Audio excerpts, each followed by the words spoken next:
Hi friends, welcome to Lakshmi maths. இன்னைக்கு என்ன பார்க்க போறோம்னா, ஆர்ஆர்பி குரூப் டி எக்ஸாமோட previous year cut off plus அது ஆர்ஆர்பி குரூப் டில நார்மலைசேஷன் எப்படி பண்ணுவாங்க அதை பத்தின டீடைலான இன்ஃபர்மேஷன் தான் இந்த வீடியோல நாம பார்க்க போறோம். ஸோ இன்னைக்கு வீடியோக்குள்ள போறதுக்கு முன்னாடி புதுசா யாராவது நம்ம சேனலுக்கு வந்திருந்தீங்கன்னா சப்ஸ்கிரைப் பண்ணிட்டு பெல் ஐக்கானை கிளிக் பண்ணிக்கோங்க. ஸோ குரூப் டி எக்ஸாம் நான் ப்ரிப்பேர் பண்ணிட்டு இருக்கேன் மேம். எனக்கு ஒரு பெஸ்டான ஆன்லைன் கிளாஸ் வேணும்னு நினைக்கிற ஸ்டூடெண்ட் லக்ஷ்மி மேக்ஸ் ஆப்ல இருக்கக்கூடிய ஆல் இன் ஒன் கோர்ஸ்ல ஜாயின் பண்ணிக்கோங்க. ஸோ இதுல குரூப் டிக்கான ஒரு பேட்ச் வந்து ஸ்டார்ட் பண்ணிருக்கோம். ஓகேவா?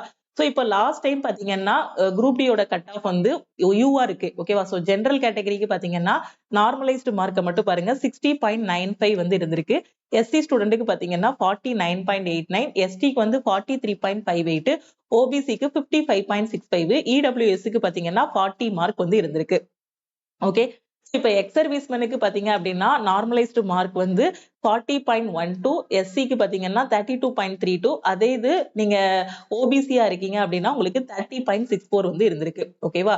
சோ இப்போ இந்த நார்மலைசேஷன் வந்து எப்படி பண்ணுவாங்க அதை நாம பார்க்கலாம். ஓகே, சோ லாஸ்ட் டைம் பாத்தீங்கன்னா குரூப் டி வந்து நிறைய ஷிஃப்ட் வந்து நடந்துச்சு. எல்லா எக்ஸாமுமே அப்படிதான், நிறைய ஸ்டூடெண்ட் அப்ளை பண்ணுவாங்க. ஒவ்வொரு ஸ்டூடெண்ட்டுக்கும் ஒவ்வொரு நாள்ல எக்ஸாம் வந்து இருக்கும். ஒவ்வொரு ஷிஃப்ட்டும் ஒவ்வொரு மாதிரி இருக்கும். ஒரு ஷிஃப்ட் பாத்தீங்கன்னா ரொம்ப ஈஸியா இருக்கும், ஒரு ஷிஃப்ட் ஈஸி டு மாடரேட்டா இருக்கும், ஒரு ஷிஃப்ட் பாத்தீங்கன்னா மாடரேட்டா இருக்கும், ஒரு ஷிஃப்ட் பாத்தீங்கன்னா ஃபுல்லாவே டிஃபிகல்ட்டா இருக்கிற மாதிரி இருக்கும். அங்க தொடக்கூடிய கொஸ்டினே பாத்தீங்கன்னா ரொம்ப கம்மியா தான் நம்ம வந்து அட்டென்ட் பண்ற மாதிரி இருக்கும். சோ ஒவ்வொரு ஷிஃப்ட்டும் ஒவ்வொரு மாதிரி கொடுத்திருப்பாங்க. அப்ப எல்லா ஷிஃப்ட்டுக்கும் பாத்தீங்கன்னா ஒரே கட் ஆஃப் வச்சாங்க அப்படின்னா அவங்களுக்கு என்ன வராது, கரெக்டா இருக்காது. அப்படிதானே? ஏன்னா ஈஸியான ஷிஃப்ட்ல இருக்க ஸ்டூடெண்ட் பாத்தீங்கன்னா 100க்கு 90 கொஸ்டின் அட்டென்ட் பண்ணிருவாங்க. அதே டிஃபிகல்ட்டான ஷிஃப்ட் இருக்கு, ரொம்ப கால்குலேஷன் பேஸ்டு கொஸ்டின்ஸா இருக்கு, சோ ரொம்ப எடுக்கவே முடியாத அளவுக்கு கொஸ்டின் இருக்கு அப்படின்னா அதுதான் என்னது உங்களுக்கு டிஃபிகல்ட்டான ஷிஃப்ட். அப்ப அந்த டிஃபிகல்ட்டான ஷிஃப்ட்டுக்கும் அதே 90 கட் ஆஃப் வந்து வைக்க மாட்டாங்க. அப்ப டிஃபிகல்ட்டான ஷிஃப்ட்ல பாத்தீங்கன்னா அந்த ஷிஃப்ட்ல ஃபர்ஸ்ட் மார்க் வாங்குற ஸ்டூடெண்டே 100க்கு ஒரு 60 மார்க் இல்ல ஒரு 50 மார்க் அந்த மாதிரி தான் வாங்கியிருப்பாங்க. மாடரேட்டான ஷிஃப்ட்ங்கும் போது 100க்கு ஒரு 70 தான் வாங்கியிருப்பாங்க. அப்ப இதுல ஃபர்ஸ்ட் மார்க் 90 மார்க் வாங்குறாங்க, இதுல 60 வாங்குறாங்க, இதுல 70 வாங்குறாங்க. அப்ப எல்லாருக்கும் ஒரே கட் ஆஃப் வந்து வைக்க முடியாது. அப்படிதானே? சோ அந்த டைம்ல தான் என்ன பண்ணுவாங்க அப்படின்னு பாத்தீங்கன்னா நார்மலைசேஷன் அப்படின்னு ஒண்ணு பண்ணுவாங்க. ஓகேவா? சோ ஈஸி ஷிஃப்ட், மாடரேட்டான ஷிஃப்ட், டிஃபிகல்ட்டான ஷிஃப்ட் யாருக்குமே எந்த ஒரு பாதகமுமே இல்லாம ஒரு நார்மலைசேஷன் பண்ணுவாங்க. ஓகேவா? அதனால நீங்க எக்ஸாம் எழுதும் போது நம்ம பேப்பர் ஈஸியா இல்ல, நம்ம ஃப்ரெண்டோட பேப்பர் ஈஸியா இருந்துச்சு, நம்ம பேப்பர் மாடரேட் ஆயிருச்சு, இல்ல டிஃபிகல்ட்டா இருந்துச்சு, அப்ப எப்படி எனக்கு கட் ஆஃப் அதிகமா வச்சா எப்படி இது பண்ண முடியும் அப்படிங்கக்கூடிய கன்ஃபியூஷனே வேண்டாம். உங்க ஷிஃப்ட் எப்படி இருக்கோ அதுக்கு தகுந்த மாதிரி உங்களை வந்து ஷார்ட் லிஸ்ட் பண்ணிடுவாங்க. லாஸ்ட் டைம் பாத்தீங்கன்னா நான் அடிக்கடி சொல்றதுதான், ஒரு ஸ்டூடெண்ட் வந்து பாத்தீங்கன்னா 70 மார்க் வாங்கியிருந்தாரு, சாரி 60 மார்க், 60 65 மார்க் கிட்ட வாங்கியிருந்தாரு.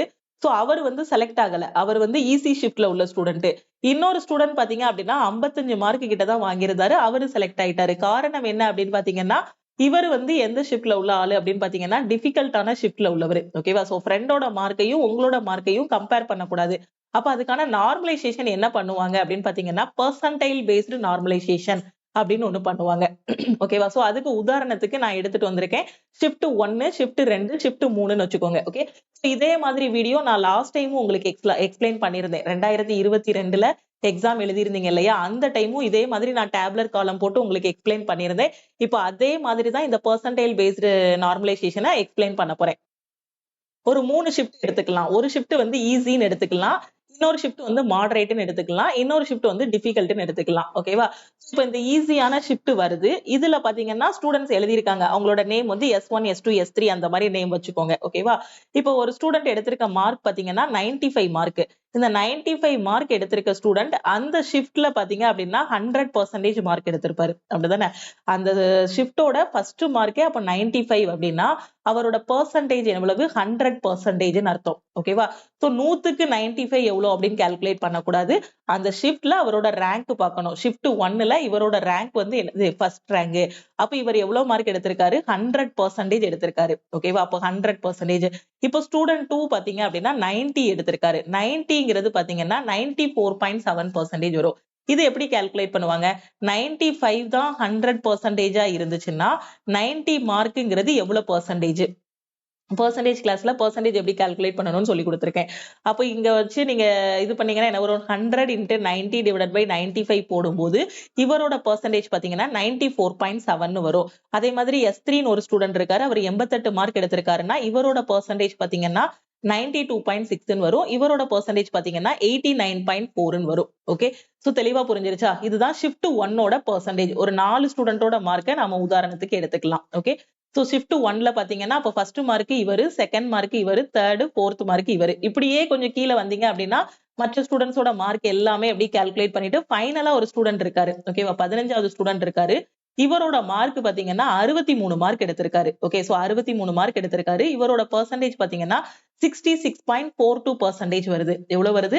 66.42% வருது. ஓகே, சோ இப்போ இன்னொரு ஷிஃப்ட் எடுத்துக்கோங்க. ஓகே, சோ இந்த ஷிஃப்ட்ல பாத்தீங்க அப்படின்னா ஒரு ஸ்டூடெண்ட் ரெண்டாவது ஷிஃப்ட். இந்த ஷிஃப்ட் வந்து மாடரேட்டான ஷிஃப்ட்ல பாத்தீங்கன்னா ஒரு ஸ்டூடெண்ட் 75 வாங்கியிருக்காரு.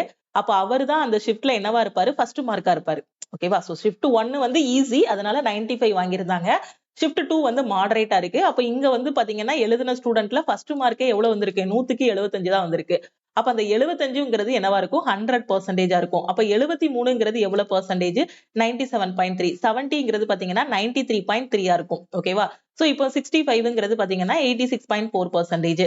அதே மாதிரி 63ங்கிறது எவ்வளவு பெர்சன்டேஜ் வரும், சோ கிட்டத்தட்ட பாத்தீங்கன்னா ஒரு 84% கிட்ட வரும். ஓகேவா, சோ 63ங்கிறது 84% வரும். அப்ப மாடரேட்டான ஷிஃப்ட்ல பாத்தீங்கன்னா இந்த 63 மார்க் எடுத்தவர் எத்தனாவது ரேங்க்ல இருக்காரு, 6வது ரேங்க்ல இருக்காரு. ஓகேவா, சோ 6வது பிளேஸ்ல இருக்காரு. அதே இது பாத்தீங்கன்னா இந்த ஷிஃப்ட் பாருங்க, ஈஸியான ஷிஃப்ட்ல அந்த 63 மார்க்குங்கிறத எடுத்தவர் எத்தனாவது ரேங்க்ல இருக்காரு, 15வது ரேங்க்ல இருக்காரு. அந்த வித்தியாசம் புரியுதா? அப்போ ஈஸியான ஷிஃப்ட்ங்கும் போது நிறைய பேர் நிறைய மார்க் வந்து ஸ்கோர் பண்ணிருவாங்க. அப்ப அந்த ரேங்க் வந்து வேரி ஆகும். அதே மாதிரி அந்த பெர்சன்டேஜ் உங்களுக்கு என்னவாகும், வேரி ஆகும். இவரோட பெர்சன்டேஜ் பாத்தீங்கன்னா 63 மார்க்குக்கு இவரோடது 66.42%. அப்ப இவரோட ரேங்க் பின்னாடி போயிரும். இவரோடது பாத்தீங்கன்னா 84%. ஓகேவா, சோ இந்த பெர்சன்டேஜை தான் பார்ப்பாங்களே தவிர இந்த மார்க்க பார்க்க மாட்டாங்க. அந்த ஷிஃப்ட்ல நீங்க எவ்வளவு பெர்சன்டேஜ் எடுத்திருக்கீங்க, அப்ப இவரோடது என்ன வரும், 84% வரும். ஓகே, அப்ப இவரோட ரேங்க் பாத்தீங்கன்னா முன்னாடி போயிரும். ஃபர்ஸ்ட் 100%, அதுக்கப்புறம் 98%, 97% எடுத்தவங்க, 93% எடுத்தவங்க. நான் வந்து உதாரணத்துக்கு ஒரு 10, 15 ஸ்டூடெண்ட்டை வச்சு சொல்றேன். நமக்கு எழுதுற ஸ்டூடெண்ட் பாத்தீங்கன்னா லட்சக்கணக்குல எக்ஸாம் எழுதுவாங்க. ஓகேவா, அதுல அப்படியே அந்த பெர்சன்டேஜ் வச்சு ரேங்க் இது பண்ணிருவாங்க. அதுக்கப்புறம் பாத்தீங்கன்னா 90%. சோ இப்படியே வந்து 84%ங்கிறது பாத்தீங்கன்னா ஒரு 20வது ரேங்க் அதுக்குள்ள வந்துரும். ஓகேவா, சோ 84%ங்கும்போது ஓவரால லட்சக்கணக்குல எழுதும்போது பாத்தீங்கன்னா இது வந்து ஒரு 200வது ரேங்க், 300வது ரேங்க்குக்கு மேலேயே போயிரும். ஓகேவா, சோ இப்போ நான் கொடுத்திருக்க இந்த டேபிள் வச்சு சொல்றேன். சோ 100%, 98, 97.3, 93.3 அப்படின்னு அந்த பெர்சன்டேஜ் வச்சு அப்படியே ஆர்டரா எழுதிட்டே வருவாங்க. ஃபர்ஸ்ட், செகண்ட், தேர்ட்னு. ஓகேவா, சோ அப்போ என்ன பண்ணுவாங்கன்னா அப்ப அந்த 66.42 வாங்கியிருக்காரு இல்லையா, அவர் என்ன பண்ணுவாருன்னா அவரோட டோட்டல் அதிகமா இருந்தாலும் அவரோட பெர்சன்டேஜ் கம்மி. அப்ப அவரோட ரேங்க் பார்க்கும்போது பாத்தீங்கன்னா ரொம்ப பின்னாடி போயிருவாரு. ஓகேவா, சோ இன்னும் உதாரணத்துக்கு பாருங்க, இன்னொரு ஷிஃப்ட் எடுத்துக்கோங்க. அந்த ஷிஃப்ட் வந்து டிஃபிகல்ட்டா இருக்கு. இந்த ஷிஃப்ட்ல பாத்தீங்கன்னா டிஃபிகல்ட்டான ஷிஃப்ட்ல ஃபர்ஸ்ட் மார்க்கே 60 தான் வாங்கியிருக்காங்க. ஃபர்ஸ்ட் மார்க்கே எவ்வளவு வாங்கியிருக்காங்க, 60 தான் வாங்கியிருக்காங்க. அப்ப அந்த ஃபர்ஸ்ட் மார்க் எடுத்த பர்சன் வந்து என்ன பண்ணுவாரு, 100% இருப்பாரு. அந்த ஷிஃப்ட்ல அவர் ஃபர்ஸ்ட் மார்க்னா அவரோட மார்க் வந்து பாத்தீங்கன்னா 100% இருக்கும். அப்ப இவர் வந்து என்ன பண்ணுவாரு, இவரு செலக்ட் ஆயிருவாரு. ஆனா அந்த ஃபர்ஸ்ட் ஷிஃப்ட் ஈஸி ஷிஃப்ட்ல 63 மார்க் எடுத்திருக்காரு பாத்தீங்களா, ஈஸி ஷிஃப்ட் எங்க இருக்கு, இந்த இருக்கு. இந்த ஈஸி ஷிஃப்ட்ல 63 மார்க் எடுத்தவர் வந்து ரிஜெக்ட் பண்ணிருவாங்க. இவரு செலக்ட் ஆக மாட்டாரு. ஏன்னா ஈஸி ஷிஃப்ட்ல பார்க்கும்போது இவரோட பெர்சன்டேஜ் பாத்தீங்கன்னா 66.42. அதே டிஃபிகல்ட்டான ஷிஃப்ட்ல 60 மார்க் எடுத்திருக்காரு இல்லையா, அவரோட பெர்சன்டேஜ் பாத்தீங்கன்னா 100%. இப்படி ஒவ்வொரு ஷிஃப்ட்லயும் பாத்தீங்கன்னா 100% எடுக்கிற ஸ்டூடெண்ட், ஃபர்ஸ்ட் வர ஸ்டூடெண்ட் எல்லாருமே உள்ள போயிருவாங்க. எல்லாரையுமே என்ன பண்ணிருவாங்க, செலக்ட் பண்ணிருவாங்க. ஏன்னா ஃபர்ஸ்ட் மார்க்குங்கிறது 100%ன்னு வச்சிருவாங்க. அதுக்கப்புறம் அதை விட கம்மியா எவ்வளவு பெர்சன்டேஜ் வருது, 98 ஆகுது, அப்புறம் 96 ஆகுது. இங்க பாருங்க, இந்த ஷிஃப்ட்ல பாருங்க 58 எடுத்தவங்க கூட உள்ள போயிருவாங்க. ஏன்னா 58 மார்க் எடுத்தவனோடது 96.6 இருக்கும். 55 மார்க் எடுத்தவங்க உள்ள போயிருவாங்க. 51 மார்க் எடுக்கிறவங்க உள்ள போயிருவாங்க. 86.4% இருக்கும். ஆனா அந்த ஷிஃப்ட்ல, அந்த முந்தின ஷிஃப்ட்ல அதே மாதிரி இப்போ 45 மார்க் ஒருத்தர் எடுத்திருக்காரு, இல்ல 55 மார்க் எடுத்திருக்காருன்னா இந்த ஷிஃப்ட்ல, அந்த ஈஸியான ஷிஃப்ட்ல 45 மார்க் எடுத்தவர் உள்ள போவாரா அப்படின்னு கேட்டீங்கன்னா உள்ள போக மாட்டாரு. ஏன்னா இது ஈஸியான ஷிஃப்ட்ல அவங்க 45 எடுக்கிறது ஈஸி. ஆனா கஷ்டமான ஷிஃப்ட்ல 45 எடுக்கிறது என்னது, கஷ்டம். அப்படிதானே? சோ அதனால கஷ்டமான ஷிஃப்ட்ல பாத்தீங்கன்னா அந்த 45 மார்க்குங்கிறது பெர்சன்டேஜ் படி பார்க்கும்போது அதிகமா இருக்கும். ஓகே 86ன்னா இது வந்து என்னவா இருக்கும் ஒரு 78 இல்ல 80க்குள்ள 78 to 80% வருமா சோ 78% இருக்கும். அப்ப இதுல 45 மார்க் எடுக்கிறவன் உள்ள போயிருவான். தேர்ட் ஷிஃப்ட்ல 45 மார்க் எடுத்தாலும் டிஃபிகல்ட்டான ஷிஃப்ட்ல 45 மார்க் எடுத்தாலும் உள்ள போயிருவாங்க. ஆனா ஈஸியான ஷிஃப்ட்ல 63 மார்க் எடுத்தாலும் என்ன பண்ணிருவாங்க வெளியில வந்துருவாங்க. சோ இதுதான் லாஸ்ட் டைம் பாத்தீங்கன்னா ஸ்டூடெண்ட்ஸ் என்ன பண்ணாங்கன்னா அந்த பெர்சன்டைல் பேஸ்டு நார்மலைசேஷன்னா என்னங்கிறது புரியாம என்னோட ஃப்ரெண்ட் வந்து ரொம்ப கம்மியா மார்க் எடுத்தாரு. சோ 40 மார்க் தான் எடுத்திருந்தான். 35 மார்க் தான் எடுத்திருந்தான். நார்மலைசேஷன் பண்ணும்போது அவனுக்கு ஜாப் கிடைச்சிருது. பட் ஃபைனலா என்னோட ஸ்கோர் வந்து 63 இருந்துச்சு. 65 இருந்துச்சு. ஆனா நார்மலைசேஷன் பண்ணும்போது எனக்கு ஜாப் கிடைக்கல அப்படிங்கிற மாதிரி ஸ்டூடெண்ட்ஸ் வந்து சொன்னாங்க. அதுக்கு காரணம் இதுதான். தெளிவா புரிஞ்சிருச்சா? நான் உதாரணத்துக்கு ஒரு 3 ஷிஃப்ட்ட வச்சு உங்களுக்கு எக்ஸ்பிளைன் பண்ணிட்டேன். ஓகேவா? சோ இந்த ஷிஃப்ட்ல பாத்தீங்கன்னா 63 மார்க் எடுத்தவன் வெளியில போறான்னா அவனோட பெர்சன்டேஜ் 66.42. அதே டிஃபிகல்ட்டான ஷிஃப்ட்ல 60 மார்க் எடுத்தவன் கூட உள்ள போறான் அப்படின்னா அவனோட பெர்சன்டேஜ் 100%. ஏன்னா டிஃபிகல்ட்டான ஷிஃப்ட் ஈஸியான ஷிஃப்ட்டா இருக்கட்டும், மாடரேட்டான ஷிஃப்ட்டா இருக்கட்டும். எப்படி இருந்தாலுமே நீங்க 100% அக்யூரசிய மெயின்டெயின் பண்ணிட்டீங்க அப்படின்னா, உங்க ஷிஃப்ட்ல நீங்க டாப்பரா உள்ள வந்துரலாம். ஓகேவா? சோ 80 மார்க் எடுக்கணும் அப்படின்னு எய்ம் பண்றது கரெக்ட். பட் 80 மார்க் எடுக்கணுமே அப்படிங்கிற பதட்டத்துல எக்ஸாம்ல தெரியாத கொஸ்டின் எல்லாத்தையும் அடிச்சு விட்டு வந்துருவாங்க. அப்ப தெரியாத கொஸ்டின் எல்லாமே எங்க போயிரும்? நெகட்டிவ்ல போயிரும். நெகட்டிவ்ங்கிறது 0.3 மார்க். நீங்க கரெக்ட்டா போட்டிருக்கிறதுல இருந்து நெகட்டிவ்ல போயிரும். ஓகேவா? சோ நல்லா யோசிச்சு பாருங்களேன். 1 மார்க் நாம அந்த காம்படிட்டிவ் எக்ஸாம்ல வாங்குறதுக்கு எவ்ளோ டாபிக்ஸ் படிச்சிருப்போம்? எவ்ளோ கரண்ட் அஃபேர் படிச்சிருப்போம்? நாம வந்து லாஸ்ட் 1 1/2 வருஷத்தோட கரண்ட் அஃபேர் படிச்சாதான் நமக்கு 10 கொஸ்டினே கேட்பாங்க. 10 கொஸ்டின் அதுல இருந்து கேட்பாங்க. அப்ப லாஸ்ட் 1 1/2 வருஷத்துக்கு கரண்ட் அஃபேர்ல எத்தனை ஆயிரக்கணக்கான கரண்ட் அஃபேர் படிச்சு அந்த 10ல அந்த 1 மார்க்குக்கு ஆன்சர் பண்ணிருப்போம். தெரியாம நெகட்டிவ்ல விடும்போது தேவையில்லாம நாம கஷ்டப்பட்டு படிச்ச அந்த மார்க்ல இருந்து என்ன போயிரும்? 0.3 மார்க் போயிரும். இப்படி ஓவராலா பாருங்க 20 கொஸ்டின் 25 கொஸ்டின் விடும்போது எவ்வளவு போகும்? 20 கொஸ்டின்லாம் விடும்போது 6 மார்க் நெகட்டிவ்ல போயிரும். 6, 7 மார்க் கிட்ட நெகட்டிவ்ல போயிரும். அதே மாதிரி பாத்தீங்கன்னா 25 சில பேர்லாம் பாத்தீங்கன்னா 30 கொஸ்டின் நெகட்டிவ்ல விட்டுருவாங்க. 60 கரெக்டா போட்டிருப்பாங்க. அந்த 90 கொஸ்டின் அட்டெண்ட் பண்ணுவான். 60 கொஸ்டின் கரெக்ட்டா போட்டு 90 கொஸ்டின் அட்டெண்ட் பண்ணும்போது பாத்தீங்கன்னா 60க்கு அவங்களுக்கு 50 மார்க் தான் வரும். அப்போ அந்த டிஃபிகல்ட்டான ஷிஃப்ட்ல எதுக்கு 90 போடணும்னு கேட்கிறேன். ஷிஃப்ட் டிஃபிகல்ட்ன்னு தெரியுது. பேப்பர பார்க்கும்போது வீட்ல உட்கார்ந்து பிராக்டிஸ் பண்ணிட்டு போயிருப்போம். பேப்பர பார்க்கும்போதே தெரியும். ஷிஃப்ட் வந்து கொஸ்டின் எல்லாமே கொஞ்சம் கால்குலேட்டிவா இருக்கு. தெரிஞ்சது மட்டும் தான் அட்டெண்ட் பண்ணணும். கொஞ்சம் ட்விஸ்ட் பண்ணி கேட்டிருக்கான் அப்படிங்கிறது புரிஞ்சிரும். அப்ப எதுக்கு தெரியாததெல்லாம் அட்டெண்ட் பண்றீங்க? அந்த 60 மட்டும் ஒழுங்கா போட்டு வந்திருந்தா 100% மார்க்கா இருக்கும். அதுலயே டாப்பரா உள்ள போயிருக்கலாமா? ஷிஃப்ட்ல டாப்பரா உள்ள போயிருக்கலாமா? அந்த ஷிஃப்ட்ல டாப்பரா இருப்பீங்க. அப்போ ஓவராலாவே செலக்ஷன் கன்ஃபார்ம். அதுக்காக தான் நெகட்டிவ்ல விடக்கூடாது. இந்த மாதிரி எலிமினேஷன் பண்றதுக்காக தான் காம்படிட்டிவ் எக்ஸாம்ல நெகட்டிவ் மார்க்ன்னு ஒண்ணு வச்சிருக்காங்க. நம்ம எவ்வளவுதான் கண்ட்ரோலா இருந்தாலுமே ஒரு டெஸ்ட் அட்டெண்ட் பண்ணும்போது பாத்தீங்கன்னா நம்மள கண்ட்ரோல் பண்ணவே முடியாது.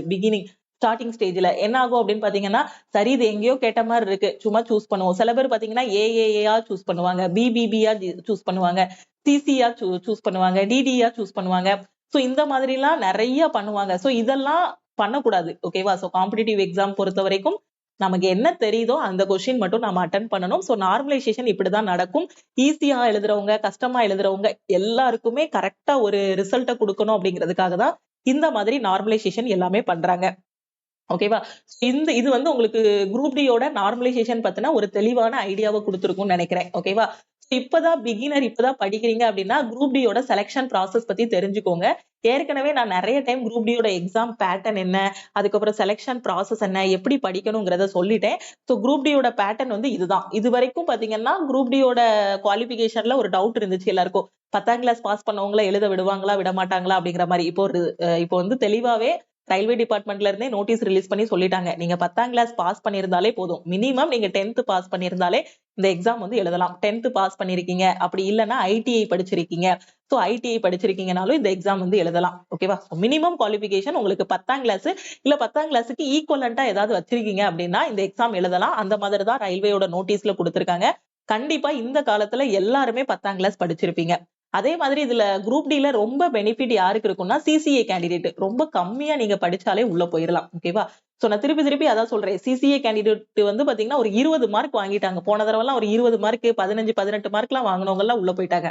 20 மார்க் 25 மார்க்குள்ள தான் வாங்குவாங்க. 100க்கு 20 எடுக்கிறது ரொம்ப ஈஸி. வேற நெறைய சப்ஜெக்ட் நீங்க படிக்கவே வேண்டாம். ரீசனிங் மேக்ஸ் இதுல பாருங்க 30, 25, 55 இருக்கு. இதுல பாத்தீங்கன்னா ஈஸியான கொஸ்டின் 20 கொஸ்டின் ஈஸியா எடுத்துடலாம். சிம்பிளிபிகேஷன் அது எல்லாம் எடுக்கும்போது பாத்தீங்கன்னா நம்பர் சீரிஸ் லெட்டர் சீரிஸ்ன்னு எடுக்கும்போது ரீசனிங்ல 30 கொஸ்டினுமே ஈஸியா தான் இருக்கும். வேணும்னா பிகினருக்கு பஸ்ஸில் வேணா சுத்துற மாதிரி இருக்கும். மத்தபடி நீங்க பிராக்டிஸ் பண்ணிட்டீங்கன்னா பஸ்ஸும் ஈஸியா தான் இருக்கும் ரீசனிங் பொறுத்த வரைக்கும். சோ சிசிஏ கேண்டிடேட் செலக்ட் ஆகுறதுக்கு 200% வாய்ப்பு இருக்கு. மத்த ஸ்டூடெண்ட்டும் செலக்ட் ஆகுவீங்க. பட் நீங்க வந்து அவங்க போடுற சிசிஏ கேண்டிடேட்டை விட அதிகமான எஃபோர்ட் போடணும். சிசிஏ கேண்டிடேட் வந்து மத்தவங்க போடுறதுல இருந்து நீங்க ஓரளவுக்கு கம்மியான எஃபோர்ட் போட்டாலே உள்ள போயிடலாம். ஓகேவா? அதனால பாத்துக்கோங்க. மேக்ஸ் ரீசனிங்ல ரொம்ப ஈஸியா ஃபுல் மார்க்கே வாங்கிடலாம். ஆனா உங்களுக்கு நீங்க பிராக்டிஸ் பண்ணணும். படிக்காம வாங்க முடியாது. பட் படிக்கணும். சிலபஸ் முடிக்கணும். ப்ரீவியஸ் இயர் கொஸ்டின் பிராக்டிஸ் பண்ணணும். எல்லாமே படிக்கும் போது தான் நீங்க என்ன பண்ண முடியும்? ஃபுல் மார்க் வந்து வாங்க முடியும். சயின்ஸும் பாத்தீங்கன்னா ரொம்ப ஈஸி. நீங்க அந்த கான்செப்ட புரிஞ்சுக்கிட்டு ஒய்சிடி புக்ல இருக்க ஒன் லைனரை ரிப்பீட்டடா நல்லா படிச்சுட்டு டெஸ்ட் எடுக்கும்போது அதை கரெக்டா அனலைஸ் பண்ணிட்டீங்கனாலே சயின்ஸ்லயே ஸ்கோர் வாங்கிடலாம். ஜெனரல் அவேர்னஸ் அண்ட் கரண்ட் அஃபேர்னு போட்டிருக்கான். இதுல 20 கொஸ்டின்ல பாத்தீங்கன்னா உங்களுக்கு 10 கொஸ்டினுக்கு மேல கரண்ட் அஃபேர் வந்துரும். 10 கொஸ்டின் கிட்ட கரண்ட் அஃபேர் வந்துரும். அந்த கரண்ட் அஃபேர் கூட வரக்கூடிய ஸ்டாட்டிக் ஜிகேயும் சேர்த்து படிச்சிட்டீங்கன்னா ஒரு 12ல இருந்து 13 கொஸ்டின். அது போக ஹிஸ்டரி, பாலிட்டி, ஜியோகிராஃபி இருக்கும். ஓகேவா? சோ இவ்வளவுதான். ஈஸியா 100க்கு ஒரு நல்ல ஸ்கோர் வாங்கிடலாம். ஈஸியான ஷிஃப்டா இருந்துச்சுன்னா உங்களால 90க்கு மேல வாங்க முடியும். கஷ்டமான ஷிஃப்டா இருக்குனாலும் 60 மார்க் 65 மார்க் எடுத்தாலுமே பெர்சன்டைல் பேஸ்டு நார்மலைசேஷன் பண்ணும்போது உள்ள வந்துருவீங்க. ஓகேவா? சோ இன்னும் நான் டீடைலா எக்ஸ்பிளைன் பண்ணிருக்கேன். குரூப் டியோட எக்ஸாம் பேட்டர்ன் என்னங்கிறது எல்லாமே இன்னும் டீடைலா எக்ஸ்பிளைன் பண்ணிருக்கேன். அதோட வீடியோஸ் எல்லாமே நம்ம யூடியூப்ல இருக்கு. சோ அதுல நீங்க பாத்துக்கலாம். ஓகேவா? சோ இப்போ இதோட சிலபஸ் பாத்தீங்க அப்படின்னா மொத்தமே 4 சப்ஜெக்ட் தான். ஒன்னு ரீசனிங், இன்னொன்னு மேக்ஸ், சயின்ஸ், ஜெனரல் அவேர்னஸ். இதுக்குள்ளேயே பாத்தீங்கன்னா கரண்ட் அஃபேர் வந்துடும். ஜெனரல் அவேர்னஸ் எல்லாம் முக்காவாசி பாத்தீங்கன்னா கரண்ட் அஃபேர், ஸ்டாட்டிக் ஜிகே தான் இருக்க போகுது. அது போக ஹிஸ்டரி, பாலிட்டி, ஜியோகிராஃபில இருக்கக்கூடிய கொஸ்டின். ஓகேவா? சோ ரீசனிங் பொறுத்த வரைக்கும் 30 கொஸ்டின் கேட்பாங்க. ஒவ்வொரு கொஸ்டினுக்கு ஒரு மார்க். சயின்ஸ்ல 25 கொஸ்டின், ஜெனரல் அவேர்னஸ் கரண்ட் அஃபேர்ல ஒவ்வொரு கொஸ்டினுக்கு ஒரு மார்க். டோட்டலா 20 கொஸ்டின் 20 மார்க். மேக்ஸ்ல 25 கொஸ்டின், ஒவ்வொரு கொஸ்டினுக்கு ஒரு மார்க் 25 மார்க். 100 மார்க்கு எக்ஸாம் எழுதுவீங்க. 1.5 மணி நேரம் டைம். நெகட்டிவ் மார்க் பாத்தீங்கன்னா 0.3, அதாவது 1/3 வந்து நெகட்டிவ் மார்க் வந்து இருக்கும். ஓகே, அந்த நெகட்டிவ் மார்க் கால்குலேஷன் எல்லாமே ஆல்ரெடி நான் எக்ஸ்பிளைன் பண்ணிட்டேன். செலக்ஷன் ப்ராசஸ் ஒண்ணுமே இல்ல. மேல சொன்ன ரிட்டன் டெஸ்ட் இருக்கு பாத்தீங்களா? இந்த ரிட்டன் டெஸ்ட்டை நீங்க எழுதணும். அந்த ரிட்டன் டெஸ்ட் முடிஞ்சதுக்கு அப்புறம் ஒரு கட் ஆஃப் ரிலீஸ் பண்ணுவாங்க. அந்த கட் ஆஃப் எடுக்கக்கூடிய ஸ்டூடெண்ட், கட் ஆஃப்னா ஒண்ணும் இல்ல, நீங்க அந்த இதுல வரக்கூடிய லாஸ்ட் ரேங்க் தான் கட் ஆஃப். ஓகேவா? 100% போட்டுட்டு கடைசி வந்து ஒரு 60%ல முடியுதுன்னா அந்த 60% மார்க் வாங்கியிருப்பாங்க இல்லையா, அந்த ஸ்டூடெண்டோட மார்க் தான் கட் ஆஃப் வைப்பாங்க. அவங்களுக்கு தேவை வந்து இப்போ ஒரு 20 போஸ்ட் தான் தேவை அப்படின்னா 20வது ரேங்க் எடுத்தவனோடது 60% இருக்குன்னா அதுதான் லாஸ்ட் கட் ஆஃபா இருக்கும். அந்த கட் ஆஃப்ல இருக்கவங்க எல்லாரையும் பாத்தீங்கன்னா பிஇடிக்கு கூப்பிடுவாங்க. பிஇடி கூப்பிட்டதுக்கு அப்புறம் பாத்தீங்கன்னா பிஇடில நீங்க ஜஸ்ட் குவாலிஃபை ஆகணும். பிஇடினா என்னங்கறத நான் சொல்றேன். அந்த பிஇடில குவாலிஃபை ஆனதுக்கு அப்புறம் பாத்தீங்கன்னா சில பேர் குவாலிஃபை ஆக மாட்டாங்க. ஏன்னா அவங்களோடது அந்த பிஇடிக்கு பிராக்டிஸ் பண்ணிருக்க மாட்டாங்க. லாஸ்ட் டைம் பாத்தீங்கன்னா மார்க் நிறைய வச்சிருந்தாங்க. சிபிடில மார்க் நிறைய வச்சுட்டு பிஇடில போய் கோட்டை விட்டாங்க. அதாவது எப்படினாலும் அவன் சொல்ற அந்த கோட்டை தாண்டி விழுந்துறணும் ஓடி போய். அவ்வளவுதான் பிஇடினா. ஓகேவா? சோ இப்போ என்னன்னா நீங்க இந்த ரிட்டன்ல எவ்வளவு மார்க் எடுத்தாலும் சரி, இந்த பிஇடில ஜஸ்ட் குவாலிஃபை ஆகணும். குவாலிஃபை ஆகல அப்படின்னா ரிட்டன்ல எவ்வளவு மார்க் எடுத்தோ பிரயோஜனம் கிடையாது. ஓகேவா? சோ இந்த பிஇடி குவாலிஃபை ஆகுறது பாத்தீங்கன்னா இதோட ரிசல்ட்டுக்காக நீங்க வெயிட் பண்ணவே வேண்டாம். மார்னிங் வந்து பிடி நடக்குன்னு வச்சுக்கோங்களேன். மார்னிங் பிடி நடக்குன்னா ஈவினிங் வந்து மெசேஜ் பண்ணிடுவாங்க உங்களோட மொபைல் போனுக்கு. நீங்க இந்த மாதிரி குரூப் டியோட பிஇடில குவாலிஃபை ஆகிட்டீங்கன்னு மெசேஜ் வந்துரும். அதுக்கப்புறம் ஃபைனல் கட் ஆஃப் ஒன்னு ரிலீஸ் பண்ணுவாங்க. அந்த கட் ஆஃப் ரொம்பலாம் அதிகமா இருக்காது. ஏற்கனவே ரிலீஸ் பண்ண கட் ஆஃபே அப்படியே ரிலீஸ் பண்ணுவாங்க. இல்ல அதுல இருந்து ஒரு 2ல இருந்து 5 மார்க் வரைக்கும் இன்க்ரீஸ் பண்ணுவாங்க. ஏற்கனவே ரிலீஸ் பண்ண கட் ஆஃப் ஒரு எக்ஸாம்பிளுக்கு ஓபிசிக்கு 65ன்னு வச்சுக்கோங்களேன். அதுல இருந்து ஒரு 2 to 5 மார்க் தான் இன்க்ரீஸ் ஆகும் பிஇடி முடிஞ்சதுக்கு அப்புறம். சப்போஸ் நிறைய ஸ்டூடெண்ட் பிஇடில எலிமினேட் ஆயிட்டாங்கன்னா அதே கட் ஆஃப் அப்படியே இருக்கும். ஓகே, அதுக்கப்புறம் பாத்தீங்கன்னா உங்களுக்கு டிவி அண்ட் மெடிக்கல் இருக்கும். ஒரே ஒரு ரிட்டன் டெஸ்ட், அதுக்கப்புறம் ஒரு பிஇடி. இந்த பிஇடினா என்னன்னா physical efficiency test. Okay, PET வந்து பாத்தீங்கன்னா மேல் கேண்டிடேட்டுக்கு தனியா ரூல்ஸ், ஃபீமேலுக்கு தனி ரூல்ஸ், 2 பேருக்கும் தனித்தனியா, எல்லாருக்குமே தனித்தனியா தான் நடக்கும். ஓகேவா? சோ இதுக்கு பாத்தீங்கன்னா மேல் கேண்டிடேட்டுக்கு ஃபர்ஸ்ட் என்னங்கறத நான் சொல்லிடுறேன். ஓகே, சோ என்ன பண்ணணும் அப்படின்னு பாத்தீங்கன்னா 35 கிலோ வெயிட்ட தூக்கிட்டு போகணும். மேல் கேண்டிடேட் பசங்க எல்லாரும் பாத்தீங்கன்னா 35 கிலோ வெயிட்ட தூக்கிட்டு போகணும். எவ்வளவு தூரம் நடக்கணும்னா 100 மீட்டர் வந்து நடக்கணும். ஓகேவா? சோ எவ்வளவு நேரத்துக்குள்ள அப்படின்னு பாத்தீங்கன்னா 2 நிமிஷம். உங்க கையில ஒரு 35 கிலோ வெயிட்ட கொடுத்துருவாங்க. இதுக்கு நம்ம ரிட்டன் டெஸ்ட் முடிஞ்சதுக்கு அப்புறம் வீட்டுல இருக்கக்கூடிய ஏதாவது ஒரு மூடை, அரிசி மூடை அந்த மாதிரி தூக்கி வச்சுட்டு கூட நீங்க நடந்து பிராக்டிஸ் பண்ணலாம். 2 நிமிஷத்துக்குள்ள 35 கிலோ வெயிட்ட எந்த இடத்துலயும் கீழே வைக்க கூடாது. ஓகேவா? சோ எந்த இடத்துலயும் கீழே வைக்க கூடாது. 2 நிமிஷம் முடிகிற வரைக்கும் அந்த வெயிட்ட கீழே வைக்க கூடாது. அதை நீங்க இடுப்புல வச்சுக்கிடுவீங்களோ, இல்ல தலையில தூக்கி வச்சுக்கிடுவீங்களோ, இல்ல கையில வச்சுட்டு கொண்டு போவீங்களோ, எப்படினாலும் தூக்கிட்டு போலாம். ஆனா அந்த 35 கிலோ வெயிட்ட கையில வச்சுட்டு நடக்கணும். ஓகேவா? சோ நீங்க என்ன பண்ணணும், அந்த 2 நிமிஷத்துக்குள்ள 100 மீட்டரை நீங்க கடக்கணும். 35 கிலோ வெயிட் கையில இருக்கணும். 2 நிமிஷத்துக்குள்ள 100 மீட்டர் என்ன பண்ணணும், கடக்கணும். எங்கேயுமே நிக்க கூடாது, வித்தவுட் ஸ்டாப்பிங். எங்கேயுமே நிக்க கூடாது, வெயிட்டா இருக்குன்னு கீழே இறக்கி வைக்க கூடாது. ஓகேவா? அப்படி நீங்க பண்ணிட்டீங்கன்னா டிஸ்குவாலிஃபை பண்ணிடுவாங்க. இது ஃபர்ஸ்ட். ஓகேவா? ரெண்டாவது என்ன அப்படின்னு பாத்தீங்கன்னா 1000 மீட்டர், அதாவது 1 கிலோமீட்டருக்கு நீங்க ஓடணும். ஓகேவா? எவ்வளவு நேரத்துக்குள்ளனா 4 நிமிஷம் 15 செகண்டுக்குள்ள நீங்க ஓடணும். இது ஜஸ்ட் நீங்க சிபிடி முடிஞ்சதுக்கு அப்புறம், ரிட்டன் டெஸ்ட் முடிஞ்சதுக்கு அப்புறமே பிராக்டிஸ் பண்ணிக்கலாம். இது வந்து என்னது, ரெண்டாவது. இந்த 2 இதுலயும் நீங்க குவாலிஃபை ஆகிட்டீங்க அப்படின்னா பிஇடில நீங்க குவாலிஃபை ஆகிருவீங்க. ஓகேவா? சோ இதுல ஏதாவது ஒண்ணுல குவாலிஃபை ஆகலனாலும் ஓவராலாவே டிஸ்குவாலிஃபை பண்ணிருவாங்க. ரெண்டாவது சான்ஸ் கிடையாது, ஒரே ஒரு சான்ஸ் மட்டும் தான். திடீர்னு பாத்தீங்கன்னா இப்ப ஓடிட்டு இருக்கோம், காலையில சாப்பிடாம போயிட்டோம், ஏதோ மயக்கம் வருது, இல்ல எனக்கு ஒரு மாதிரி தலை சுத்துது, அந்த மாதிரி ஹெல்த் இதுல ஏதாவது சொன்னா கூட அவங்க என்ன பண்ண மாட்டாங்க, அவங்க வந்து அக்செப்ட் பண்ண மாட்டாங்க. ஒரே ஒரு சான்ஸ் தான் கொடுப்பாங்க. அந்த ஒரு சான்ஸ்ல 4 நிமிஷம் 15 செகண்டுக்குள்ள, அதுக்கு முன்னாடி ஓடி வந்தாலும் பிரச்சனை இல்ல. நீங்க 4 நிமிஷத்துக்குள்ள ஓடி வந்தாலும் நீங்க குவாலிஃபை தான். ஓகேவா? சோ குவாலிஃபை பண்ணிருவாங்க. ஓகே. சோ இதுதான், இந்த 2 இது பண்ணணும். பசங்க பாத்தீங்கன்னா 35 கிலோ வெயிட்ட தூக்கிட்டு 100 மீட்டர் கடக்கணும் 2 நிமிஷத்துல. அதே மாதிரி 1 கிலோமீட்டரை 4 நிமிஷம் 15 செகண்டுக்குள்ள ஓடணும். ஓகேவா? சோ ஓடி கடக்கணும். இந்த 2 இது. ஓகே.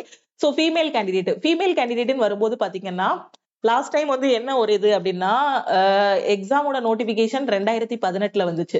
சோ 2022ல தான் எக்ஸாமே கண்டக்ட் பண்ணாங்க. 21 லாஸ்ட் கிட்ட தான் கண்டக்ட் பண்ணி 22ல தான் பிஇடி வந்துச்சு. சோ இந்த கேப்ல சில பேருக்கு மேரேஜ் ஆகிருச்சு. சோ மேரேஜ் ஆனதும் கன்சீவ் ஆயிட்டாங்க. சோ அப்படி பிரெக்னெண்டா இருக்கிறாங்க அப்படின்னா அவங்களுக்கு வந்து கொஞ்சம் டைம் கொடுப்பாங்க. ஓகேவா? சோ அவங்கள வந்து டிஸ்குவாலிஃபை எல்லாம் பண்ண மாட்டாங்க. சோ அவங்களுக்கு டைம் இருக்கும். ஓகேவா? சோ எந்த மந்த்துக்கு அப்புறம் வரணும் அப்படிங்கிறதுக்கான டீடைல்ஸ் எல்லாமே சொல்லிடுவாங்க. அது லாஸ்ட் டைம் 4 வருஷம் கேப் இருந்ததுனால அந்த மாதிரி ஆகிருச்சு. சோ ஃபீமேல் கேண்டிடேட்டுக்கு அந்த மாதிரி ஒரு இஷ்யூ வரும். கன்சீவா இருக்காங்க, ஜஸ்ட் 2 மந்த்ஸ் தான் ஆகுது, இல்ல 2.5 மந்த்ஸ் தான் ஆகுது அப்படின்னா சோ அந்த டைம்ல ரொம்ப வெயிட் எல்லாம் தூக்கிட்டு இது பண்ண முடியாது. சோ அதுக்கு வந்து கொஞ்சம் டைம் கொடுப்பாங்க. ஓகேவா? சோ அதை பத்தி எல்லாம் ஒரி பண்ண வேண்டாம்.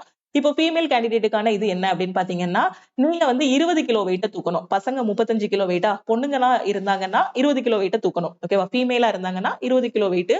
எவ்வளவு தூரம் அப்படின்னு பாத்தீங்கன்னா அதே 100 மீட்டர், 2 நிமிஷம் டைம். இடையில எங்கேயுமே நிக்க கூடாது, வெயிட்ட கையில இருந்து கீழே இறக்கி வைக்க கூடாது. ஓகேவா? 20 கிலோ வெயிட், 2 நிமிஷம் டைம், 100 மீட்டரை கடக்கணும். அதே மாதிரி பாத்தீங்கன்னா 1 கிலோமீட்டர் டைமிங் பாத்தீங்கன்னா 5 நிமிஷம் 40 செகண்டுக்குள்ள நீங்க ஓடணும். ஓகேவா? சோ இதுதான் ஃபீமேல் கேண்டிடேட்டுக்கான பிஇடி. ஓகேவா? சோ இந்த பிஇடில நீங்க குவாலிஃபை ஆகிட்டீங்க அப்படின்னா ஃபைனலா உங்களுக்கு ஒரு ரிசல்ட் விடுவாங்க. அந்த கட் ஆஃபும் நீங்க கரெக்டா இது ரீச் ஆயிட்டீங்க அப்படின்னா அதுக்கப்புறம் உங்களுக்கு போஸ்டிங் தான். டிவி அண்ட் மெடிக்கல் இருக்கும், அதுக்கப்புறம் போஸ்டிங். ரொம்ப சிம்பிளான ப்ராசஸ் தான். குரூப் டில ரொம்ப ஈஸியா உள்ள போயிடலாம். ரயில்வேல நடத்தக்கூடிய 10th பாஸ் ஆன, ஓகேவா? சோ 10th பாஸ் குவாலிபிகேஷனுக்கு நடத்தக்கூடிய ஒரு ஈஸியான எக்ஸாம்னா எதுனா இந்த குரூப் டி எக்ஸாம் தான். நீங்க சிஜிஎல் மத்த எக்ஸாம்ஸ் எல்லாம் கம்பேர் பண்ணும்போது பாத்தீங்கன்னா இது ரொம்ப ஈஸியா செலக்ட் ஆகக்கூடிய எக்ஸாம். சோ அதனால கரெக்டா ஃபாலோ பண்ணிக்கோங்க. 10th படிச்சிருக்கீங்க, இல்ல ஐடிஐ படிச்சிருக்கீங்க, இல்ல சிசிஏ ரயில்வேல அப்ரெண்டிஷிப் பண்ணிருக்கீங்க அப்படின்னா என்னோட ஜாப் வந்து இன்னும் டெம்பரவரியாவே இருக்கு, நான் பெர்மனன்ட் பண்ணணும் அப்படின்னு நினைக்கிற ஸ்டூடெண்ட் சோ கரெக்டா இந்த குரூப் டி எக்ஸாமை எழுதுங்க. ஓகேவா? சோ கண்டிப்பா இந்த வீடியோ வந்து உங்களுக்கு குரூப் டி எக்ஸாம் பத்தின தெளிவான இன்ஃபர்மேஷன் வந்து கொடுத்துருக்கும்னு நினைக்கிறேன். சோ அந்த நார்மலைசேஷன், அதுக்கப்புறம் எக்ஸாமோட பேட்டர்னு, அதுக்கப்புறம் பிஇடினா என்னங்க கூடிய தெளிவான இன்ஃபர்மேஷன் கொடுத்துருக்கோம். இது போகையும் வேற எதுவும் டவுட் இருக்கு அப்படின்னா மறக்காம கமெண்ட் பண்ணுங்க. ஓகேவா? சோ அதே மாதிரி நீங்க இன்னும் லக்ஷ்மி மேக்ஸ் ஆப்பை டவுன்லோட் பண்ணல அப்படின்னா பிளே ஸ்டோர்ல போய் லக்ஷ்மி மேக்ஸ் ஆப்பை இந்த வீடியோ வந்து நம்ம ப்ரீவியஸாகவே யூடியூப்பில் அப்லோட் பண்ண வீடியோ தான். ஆனால் அந்த வீடியோ வந்து யூடியூப்லேருந்து டெலீட் ஆயிருச்சு. அதனால தான் அகெயின் ஆர்ஆர்பி குரூப் டியோட கட் ஆஃப் பற்றின வீடியோ வந்து நான் அப்லோட் பண்ணியிருக்கேன். ஓகே, சேம் வீடியோவே உங்களுக்கு வந்து அப்லோட் பண்ணியிருக்கேன். இப்போ உங்களுக்கு குரூப் டி எக்ஸாமில் நார்மலைசேஷன் எப்படி பண்ணுவாங்க அப்படிங்கக்கூடிய ஒரு தெளிவான ஐடியா வந்து கிடைச்சிருக்கும். அதே மாதிரி ஃபிசிக்கல் எஃபிஷியன்சி டெஸ்ட் வந்து எப்படி நடக்கும், அதுக்கு எப்படி ரெடி ஆகணும் அப்படிங்கக்கூடிய ஒரு ஐடியாவும் கிடைச்சிருக்கும்னு நினைக்கிறேன். இது வரைக்கும் நீங்கள் குரூப் டி எக்ஸாமுக்கு படிக்க ஆரம்பிக்கலனாலும் இன்னையில இருந்து படிக்க ஆரம்பிங்க. ஏன்னா குரூப் டி எக்ஸாம் வந்து நம்ம நவம்பர்ல வந்து எக்ஸ்பெக்ட் பண்ணலாம். கரெக்டா நமக்கு 100 டேஸ் வந்து டைம் இருக்கு. இந்த 100 டேஸை கோல்டன் டேஸா எடுத்துட்டு படிக்க ஆரம்பிங்க. ஓகே, ஸோ இதுக்காக நம்ம லக்ஷ்மி மேக்ஸ் ஆப்ல குரூப் டிக்கான ஃபைனல் செலெக்ஷன் பேட்ச் வந்து ஸ்டார்ட் பண்ணியிருக்கோம். இந்த பேட்ச்ல இருக்க ஸ்டூடெண்ட் இன்னைக்கு தான் ஃபர்ஸ்ட் வீக்கோட பிளான் வந்து ஸ்டார்ட் பண்ணியிருக்காங்க. கரெக்டா இந்த 6 டேஸ் வந்து ஃபர்ஸ்ட் வீக்கோட பிளான் முடிச்சிட்டாங்க அப்படின்னா சாட்டர்டே வந்து அவங்களுக்கு ஃபர்ஸ்ட் வீக்குக்கான டெஸ்ட் வந்து இருக்கும். அதுக்கப்புறம் பாத்தீங்கன்னா அடுத்த சண்டே வந்து செகண்ட் வீக்குக்கான பிளான் வந்து கொடுத்துருவோம்.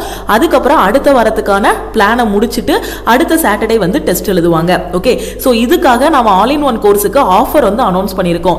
எஸ்எஸ்சி எம்டிஎஸ்க்கான செகண்ட் பேட்சும் நம்ம ஸ்டார்ட் பண்ணியிருக்கோம். அதே மாதிரி ஆர்ஆர்பி குரூப் டிக்கான ஃபைனல் செலெக்ஷன் பேட்சும் ஸ்டார்ட் பண்ணதுனால ஆல் இன் ஒன் கோர்ஸுக்கு ஆஃபர் வந்து அனௌன்ஸ் பண்ணியிருக்கோம். நீங்க இன்னைக்கு ஆல் இன் ஒன் கோர்ஸ்ல ஜாயின் பண்றீங்க அப்படின்னா 1899 பே பண்ணி ஜாயின் பண்ணிக்கலாம். 4 டேஸா இந்த ஆஃபர் வந்து போயிட்டு இருக்கு. ஸோ இந்த ஆஃபர் வந்து இன்னைக்கு நைட்டு 12 o'clock கூட உங்களுக்கு வந்து க்ளோஸ் ஆகிரும். ஸோ இந்த ஆஃபர்ல நான் குரூப் டியோட ஃபைனல் செலெக்ஷன் பேட்ச்ல ஜாயின் பண்ணணும், எஸ்எஸ்சி எம்டிஎஸோட பேட்ச்ல ஜாயின் பண்ணணும் கூடிய ஸ்டூடெண்ட் இந்த நம்பரை லக்ஷ்மி மேக்ஸ்ன்னு சேவ் பண்ணிட்டு இந்த நம்பருக்கு ஐ வாண்ட் ஆல் இன் ஒன்னு மெசேஜ் பண்ணீங்கன்னா டீம்ல இருந்து கான்டாக்ட் பண்ணிட்டு ஜிபே நம்பர் இல்ல அக்கௌண்ட் நம்பர் கொடுப்பாங்க. அதுக்கு 1899 பே பண்ணிட்டு பேமெண்டோட ஸ்கிரீன்ஷாட் சென்ட் பண்ணீங்கன்னா பேக் எண்ட்ல இருந்து அக்சஸ் கொடுத்துருவாங்க. அதே மாதிரி எனக்கு வந்து ஏஜ் பார் ஆயிருச்சு மேம், இதுதான் லாஸ்ட் சான்ஸ் அப்படிங்கக்கூடிய ஸ்டூடெண்ட் 1 year வேலிடிட்டியில ஜாயின் பண்ணிக்கலாம். 1 year வேலிடிட்டிக்கான ஆல் இன் ஒன் கோர்ஸோட ஃபீஸ் பார்த்தீங்கன்னா 1499. ஓகே, ஸோ கரெக்டாக படிக்க ஆரம்பிங்க. 100 டேஸோட பிளானை வந்து ஃபாலோ பண்ணுங்க. அதே மாதிரி வரக்கூடிய புதன்கிழமை நாளை கழிச்சு 16/7/2025 ஆர்ஆர்பி குரூப் டி அண்ட் என்டிபிசிக்கான லைவ் கிளாஸ் வந்து ஸ்டார்ட் பண்ண போறோம். ஆல் இன் ஒன் கோர்ஸ்ல இருக்கக்கூடிய ஸ்டூடெண்ட்ஸ் வந்து இந்த லைவ் கிளாஸ் வந்து அட்டெண்ட் பண்ணிக்கலாம். இதுல most expected maths, reasoning, science, general awareness questions வந்து டிஸ்கஸ் பண்ண போறோம். ஓகே, கரெக்டா யூட்டிலைஸ் பண்ணுங்க. அதே மாதிரி நெக்ஸ்ட் மந்த் பாத்தீங்கன்னா ஆகஸ்ட் 7ல என்டிபிசிக்கான அண்டர் கிராஜுவேட் எக்ஸாம் வந்து ஸ்டார்ட் ஆகுது. இன்னும் அண்டர் கிராஜுவேட்டுக்கு டெஸ்ட் எடுக்க ஆரம்பிக்கல அப்படின்னா டெஸ்ட் பிராக்டிஸ் பண்ண ஆரம்பிங்க. இதுக்காக நம்ம லக்ஷ்மி மேக்ஸ் ஆப்ல டெஸ்ட் பேட்சும் போயிட்டு இருக்கு. என்டிபிசி அண்டர் கிராஜுவேட்டுக்கான டெஸ்ட் பேட்சும் போயிட்டு இருக்கு. அதே மாதிரி கரண்ட் அஃபேர் இன்னும் படிக்கலங்கிற ஸ்டூடெண்ட் சிஏபிடிஎஃப் கோர்ஸ்ல ஜாயின் பண்ணிட்டு கரண்ட் அஃபேர் வந்து படிங்க. என்டிபிசிக்கு லாஸ்ட் 8 monthsோட கரண்ட் அஃபேர் படிங்க. குரூப் டிக்கும் அதே மாதிரி லாஸ்ட் 8 monthsோட கரண்ட் அஃபேர் வந்து படிங்க. ஏன்னா இப்ப நடந்து முடிஞ்ச எக்ஸாம் வச்சு பார்க்கும்போது ரயில்வேல கடைசி 8 மாசத்தோட கரண்ட் அஃபேர் இல்லனா கடைசி 6 மாசத்தோட கரண்ட் அஃபேர் வந்து கேக்குறாங்க. செப்டம்பரோட என்டிபிசி அண்டர் கிராஜுவேட் முடிஞ்சதுக்கு அப்புறம் அக்டோபர்ல மினிஸ்ட்ரியல் அண்ட் ஐசோலேட்டட் கேட்டகரிஸ்க்கான எக்ஸாம் வந்து நடக்கும். நவம்பர்ல பாத்தீங்க அப்படின்னா குரூப் டிக்கான எக்ஸாம் வந்து ஸ்டார்ட் பண்ணிடுவாங்க. அதே மாதிரி அக்டோபர்ல இன்னொரு என்டிபிசிக்கான நோட்டிபிகேஷனும் ரிலீஸ் பண்ணிடுவாங்க. அடுத்து டிசம்பர் அல்லது ஜனவரி 2026ல இன்னொரு குரூப் டிக்கான நோட்டிபிகேஷனும் வந்து ரிலீஸ் பண்ணுவாங்க. குரூப் டி 2025க்கான நோட்டிபிகேஷன் வந்து ரிலீஸ் பண்ணிடுவாங்க. ஓகே, அடுத்தடுத்து வாய்ப்புகள் இருக்கு. ஸோ இப்போ கிடைச்சிருக்க வாய்ப்பு வந்து ஒரு கோல்டன் ஆப்பர்ச்சுனிட்டி. ஏன்னா இப்போ வரைக்கும் குவாலிஃபிகேஷன் வந்து 10th தான். இதுல எந்த மாற்றமுமே கிடையாது. இது வரைக்கும் பாத்தீங்கன்னா குவாலிஃபிகேஷன் 10th தான் இருக்கு. கோர்ட்ல கேஸ் போயிட்டு இருந்தாலும் ரயில்வே டிபார்ட்மெண்ட்ல இருந்து இது வரைக்கும் குவாலிஃபிகேஷன் 10th தான் சொல்லியிருக்காங்க. ஓகேவா? ஸோ மேபி அப்படியே குவாலிஃபிகேஷன் மாறினாலும் அடுத்து வரக்கூடியதுல தான் மாற வாய்ப்பு இருக்கே தவிர இந்த டைம் அப்ளை பண்ணவங்க இதுலயே படிச்சு உள்ள போயிட பாருங்க. அதே மாதிரி சிசிஏ கேண்டிடேட்டும் இப்ப கிடைச்சிருக்க வாய்ப்பை மிஸ் பண்ணிடாதீங்க. ஸோ நம்ம நியூவா ஸ்டார்ட் பண்ணிருக்க இந்த பேட்ச்ல ஜாயின் பண்ணிட்டு ப்ரிப்பரேஷனை ஸ்டார்ட் பண்ணுங்க. இதுல இருக்கிறத மட்டும் படிச்சாலே உங்களால குரூப் டி எக்ஸாம் ஃபர்ஸ்ட் அட்டெம்ப்ட்ல கிளியர் பண்ண முடியும். லைவ் கிளாஸஸும் ஸ்டார்ட் பண்ணியாச்சு. ஸோ படிக்க ஆரம்பிங்க, பாசிட்டிவா இருங்க, சக்சஸ் உங்களுக்கு தான். இது போகையும் குரூப் டி பத்தி வேற எதுவும் டவுட் இருக்குன்னா மறக்காம இந்த நம்பருக்கு வாட்ஸ்அப் பண்ணுங்க. ஓகே, திருப்பியும் நெக்ஸ்ட் கிளாஸ்ல மீட் பண்ணலாம். தேங்க்யூ.